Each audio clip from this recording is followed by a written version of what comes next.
Good evening student. Our last topic of this chapter, electrostatic potential, that is the motion of a charged particle. Charged particle का motion हम कैसे calculate करेंगे? Motion it means velocity की बात हो रही है. Velocity के साथ साथ हम लोग kinetic energy भी calculate करेंगे, जिसका formula हमारा आना चाहिए Q into capital V, where capital V defines the electrostatic potential. So suppose कि यहाँ की मेरा एक charged पार्टिकल है जिस पर चार्ज है Q, वो इलेक्ट्रिक फील्ड में मूव कर रहा है, इलेक्ट्रिक फील्ड है E. अगर ये मूव करेगा तो किसी न किसी वेलोसिटी के साथ मूव करेगा. इनिशियली चार्ज पार्टिकल पर कोई फोर्स नहीं अप्लाई है, मतलब कि इसकी इनिशियल वेलोसिटी क्या रहेगी, ज़ीरो रहेगी, क्योंकि ये मूव नहीं करेगा.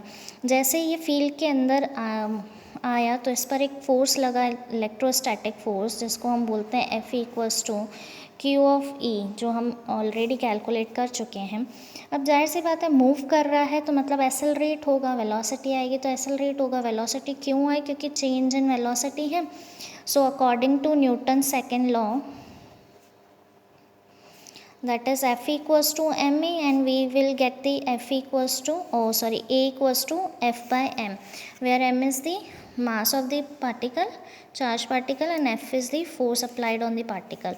So we will substitute the value of F, that is QE by m, so we get A equals to QE by m.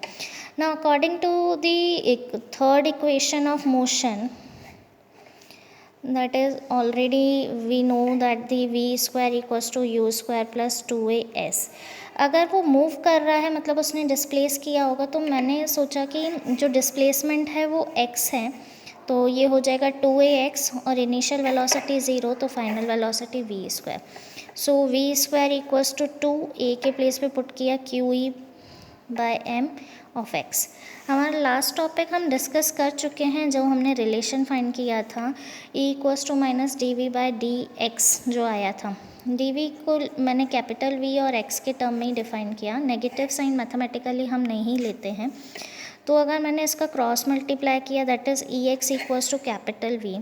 So E X को हमने यहाँ से रिमूव किया, ये है small v two q capital V by m, that is the, ये जो हमारी इक्वेशन आई है वो आई है वेलोसिटी ऑफ अ पार्टिकल, जिसकी हम बात कर ही रहे थे. तो ये हुआ हमारा. अगर मैं बोलूँ कि मेरे को काइनेटिक एनर्जी भी कैलकुलेट करनी है, तो काइनेटिक एनर्जी होती है half of M V square. So substitute the value of V square directly, तो 2QV by M.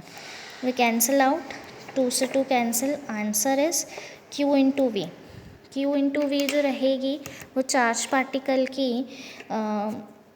Kinetic energy रहेगी. इस काइनेटिक एनर्जी से आपका पार्टिकल मूव करता है, इस वेलोसिटी से आपका पार्टिकल इलेक्ट्रिक फील्ड में मूव करता है. ये जो है एक तरीके से Q इंटू वी जो है वो इलेक्ट्रॉन वोल्ट को भी डिफाइन कर रहा है. अगर यहाँ पर इलेक्ट्रॉनिक चार्ज लिया जाए और V मतलब पोटेंशियल, जिसको हम वोल्ट में कैलकुलेट करते हैं. Electron volt is the smallest unit of the energy which is calculated for only for the charge particle. That's it. Thank you.